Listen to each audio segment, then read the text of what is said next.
One sunny day, Max and Amy were walking in the edge of the park. Suddenly they heard something strange.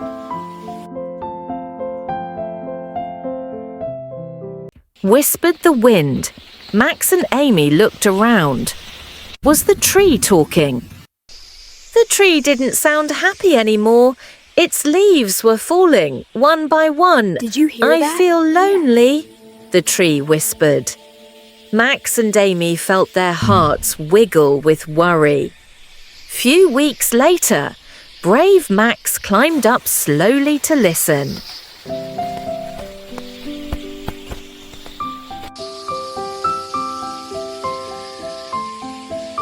Clever Amy looked around and thought hard.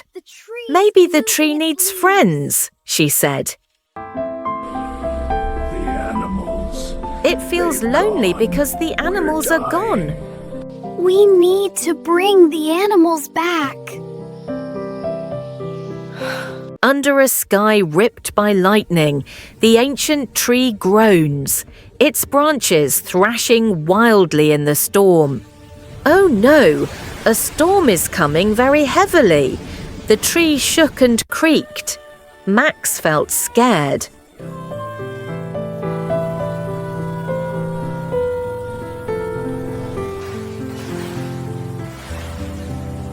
But Amy said, "We can do this," with ropes and teamwork, and they helped hold the tree strong.